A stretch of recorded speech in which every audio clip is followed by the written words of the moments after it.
नमस्कार.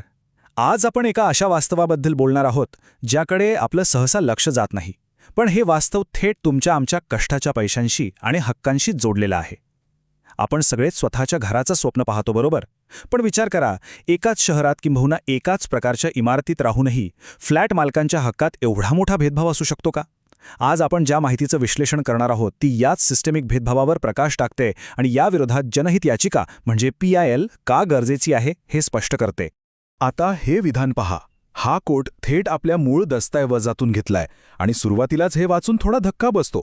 या माहितीनुसार हा जो भेदभाव आहे ना, तो चुकून झालेला नाहीये. तो थेट आपल्या कायद्यांच्या चौकटीतच विणला गेलाय आणि म्हणूनच घर खरेदी करणाऱ्या प्रत्येक सामान्य माणसाला या कायद्यांच्या गुंतागुंतीमागचं सत्य समजून घेणं अत्यंत आवश्यक आहे. चला तर मग ही व्यवस्था नेमकी कशी विस्कळीत झालीये ते समजून घेऊया. निवारा ही आपली सर्वात मूलभूत गरज आहे. शहरी भागात राहणाऱ्या बहुतांश लोकांसाठी स्वतःच्या घराचं स्वप्न हे एका फ्लॅटच्या रूपानेच पूर्ण होतं. आयुष्याची सगळी पुंजी, बँकेचं कर्ज आणि अनेक वर्षांची मेहनत पणाला लावून आपण हा निवारा उभा करतो. या दस्तऐवजानुसार फ्लॅट ही काही केवळ विटा सिमेंटची वास्तू नाहीये, तर तो नागरिकांच्या जगण्याचा एक अविभाज्य भाग आहे. आणि इथूनच खरा प्रश्न निर्माण होतो, जो या संपूर्ण विश्लेषणाचा गाभा आहे. जर दोन इमारती अगदी एकसारख्याच असतील, त्यात वापरलेलं सिमेंट, विटा अगदी तेच असेल, तर मग त्या इमारतींमधील फ्लॅट मालकांचे हक्क इतके का बदलतात? एकाला जागेचा पूर्ण अधिकार आणि दुसऱ्याला काहीच नाही, असा भेदभाव का? चला, या प्रश्नाचं उत्तर शोधण्यासाठी आपण प्रत्यक्ष कायद्यांचीच पाने उलटून पाहूया. भाग पहिला, कायदेशीर पायाला गेलेले तडे. चला, या कायद्यांच्या चक्रव्यूहात प्रवेश करूया. महाराष्ट्रात गृहनिर्मिती आणि मालकी हक्कांवर नियंत्रण ठेवणारे अनेक कायदे आहेत आणि इथूनच या समस्येला सुरुवात होते. आता हेच पहा ना. एका बाजूला मोफा कायदा आहे. या कायद्यानुसार फ्लॅट खरेदीदाराला जमिनीवर मालक म्हणून चक्क विभाज्य वाटा मिळतो. पण दुसऱ्या बाजूला जर तोच फ्लॅट म्हाडा कायद्याअंतर्गत येत असेल तर त्या नागरिकाला जमिनीवर कोणताही थेट हक्क मिळत नाही. वास्तू तीच आहे, पण कायदा बदलला की मालकी हक्क अक्षरशः पूर्णपणे बदलतात. स्रोतानुसार ही तफावत एकाच राज्यात राहणाऱ्या नागरिकांमध्ये कायदेशीर पातळीवरच दुजाभाव निर्माण करते. आणि हे चित्र अतिशय उत्तमरित्या स्पष्ट करतं की आपले कायदे कसे विखुरलेले आहेत. तुम्ही जमीन, वास्तू आणि भविष्यातील अधिकारांसाठी असलेले हे वेगवेगळे रकाने पाहिले तर तुमच्या लक्षात येईल की MCS, मोफा, MAO, माडा आणि रेरा प्रत्येक कायद्यानुसार हक्क कसे बदलतायत. कुठे अविभाज्य वाटा मिळतोय, कुठे विभाज्य वाटा, तर कुठे थेट हक्कच नाही असं स्पष्ट लिहिलंय. ही माहितीच दाखवून देते की आपला कायदेशीर पाया किती गुंतागुंतीचा आणि विस्कळीत झाला आहे. भाग दुसरा, विषमतेचा पुरावा. कायद्यांमधली तफावत तर आपण पाहिली, पण आता आपण काही अशा ठोस पुराव्यांकडे वळूया जे दाखवून देतात की हा भेदभाव फक्त कागदावर नाहीये, तर तो प्रत्यक्ष आर्थिक पातळीवरही आपल्याला जाणवतो. या आकडेवारीकडे थोडं बारकाईने पाहिल्यावर एक धक्कादायक सत्य समोर येतं. स्रोतात असं म्हटलंय की हा भेदभाव राज्य धोरणाची मार्गदर्शक तत्वे म्हणजेच DPSPच्या नावाखाली अत्यंत हुशारीने लपवला गेला आहे. गरीब आणि गरजूंच्या हिताचं धोरण असल्याचं भासवून आर्थिक उत्पन्नाच्या आधारे नागरिकांमध्ये एक मोठी अदृश्य भिंत उभी केली गेली आहे. पुनर्वसन योजना आणि नवीन खरेदीदार यांच्यातील क्षेत्राच्या अधिकारांमधली तफावत या माहितीतून अगदी स्पष्ट दिसते. ही खरोखरच एक मोठी आणि वेदनादायक विडंबना आहे. या दस्तऐवजानुसार म्हाडाच्या फ्लॅट मालकांना पूर्ण बाजारभावानुसार पैसे मोजूनही अत्यंत कमी अधिकार मिळतात.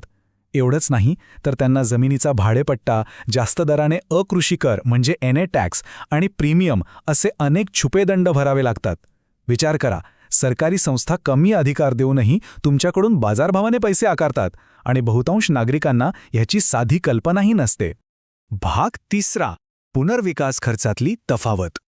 आता आपण या विश्लेषणाच्या अधिक गंभीर टप्प्याकडे जाऊया. जेव्हा जुन्या इमारतींचा पुनर्विकास म्हणजेच रिडेव्हलपमेंट होते, तेव्हा हा आर्थिक बोजा नेमका कसा विभागला जातो, हा मुद्दा खरंच खूप तणावपूर्ण आणि विचार करायला लावणारा आहे.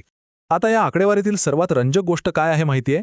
यातून हे स्पष्ट होतं की विकासकांना किंवा डेव्हलपर्सना इन्कम टॅक्समध्ये सवलती मिळतात, पण त्याचा खरा खर्च कोण उचलतं?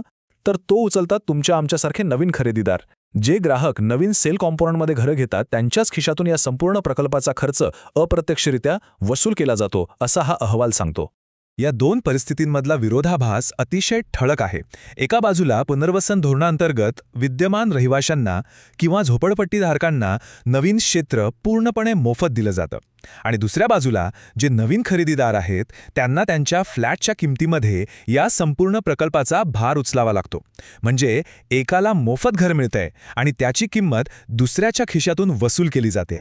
भाग चौथा, करांचा असमान बोजा. हा आर्थिक भेदभाव फक्त खरेदी मूल्यापुरता मर्यादित राहत नाही, करांच्या बाबतीत तर हा दुजाभाव अधिकच स्पष्ट होतो. आता पहा हा करांचा असमान बोजा कसा लादला जातोय. 0. होय, आपण अगदी बरोबर पाहत आहात.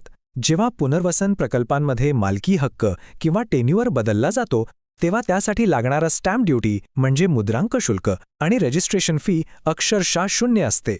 पण दुसरीकडे पहा, जे नवीन खरेदीदार बाजारभावाने घरे घेतात त्यांना त्यांच्या संपूर्ण रकमेवर प्रचंड स्टॅम्प ड्युटी आणि रजिस्ट्रेशन फी भरावी लागते. स्रोतातील माहितीनुसार हे नवीन खरेदीदार नकळतपणे इतरांना मिळणाऱ्या मोफत घरांच्या अनुदानाची भरपाई करत असतात. स्वतःचे कष्टाचे पैसे मोजूनही त्यांच्याच करातून इतरांना सवलती दिल्या जात आहेत. जेव्हा एखादा सामान्य नागरिक स्वतःच्या घरासाठी आयुष्यभराची कमाई पणाला लावतो आणि तरीही त्याला करांमध्ये कोणतीही सवलत मिळत नाही, तेव्हा हा भेदभाव खरोखरच जास्त त्रासदायक ठरतो. ज्यांना घरं मोफत मिळाली आहेत त्यांना मालमत्ता करात म्हणजे प्रॉपर्टी टॅक्समध्येही सवलत मिळते. मात्र ज्यांनी स्वतःचे पैसे मोजले आहेत त्यांना पूर्ण लेडी रेकणार दराने कर भरावा लागतो. त्यांना मजल्यांच्या उंचीसाठी किंवा इतर सुविधांसाठी कोणत्याही प्रकारची सवलत मिळत नाही. भाग 5. एकच कायद्याची गरज. आत्तापर्यंत आपण या विषमतेचे आणि भेदभावाचे सविस्तर पुरावे पाहिले. पण मग यावर तोडगा काय? या वाढत्या विषमतेला कसं थांबवता येईल? यावर स्रोताने एक अत्यंत स्पष्ट उपाय सुचवला आहे. तर इथला अत्यंत कळीचा मुद्दा हा आहे की समानतेसाठी काही तातडीचे बदल आवश्यक आहेत. स्रोत सुचवतो की सेल कंपोनेंटमधील गुंतवणूकदारांनाही समान फायदे मिळायला हवेत. तसंच कोणत्याही सवलती या मालकी हक्काच्या प्रकारावर अवलंबून न ठेवता त्या केवळ आणि केवळ कार्पेट एरियाच्या आधारावर असाव्यात. अगदी प्रधानमंत्री आवास योजनेमध्ये सुद्धा हाच निकष प्रस्तावित आहे, जेणेकरून कोणालाही केवळ जुन्या मालकी हक्कामुळे अवाजवी कर फायदे मिळणार नाहीत. आणि म्हणूनच या सर्व पुराव्यांचा अंतिम निष्कर्ष हाच आहे की सर्वांसाठी एकच सामायिक कायदा असायला हवा. एकदा का फ्लॅटचं वाटप झालं की सर्व फ्लॅट मालकांना एकाच एकत्रित कायदा म्हणजेच युनिफाईड ॲक्ट अंतर्गत आणलं पाहिजे. वेगवेगळ्या कायद्यांमुळे निर्माण होणारा हा सिस्टेमिक भेदभाव नष्ट करण्याचा हा एकच मार्ग असल्याचं या दस्तऐवजात स्पष्ट केलं आहे. या संपूर्ण विश्लेषणानंतर हा एक अत्यंत महत्त्वाचा प्रश्न नक्कीच उभा राहतो की सध्याची व्यवस्था खरोखरच जनतेची सेवा करते की धोरणाच्या नावाखाली फक्त भेदभावाची निर्मिती करते. संभाव्य जनहित याचिकेचा किंवा PILचा मुख्य आधारही हाच असू शकतो. या प्रश्नावर नक्की विचार करा आणि आपल्या स्वतःच्या घराच्या अधिकारांबद्दल थोडे अधिक जागरूक व्हा. आजच्या या माहितीपूर्ण सादरीकरणात सहभागी झाल्याबद्दल धन्यवाद. माहिती घेत रहा आणि आपल्या हक्कांविषयी सजग रहा. नमस्कार.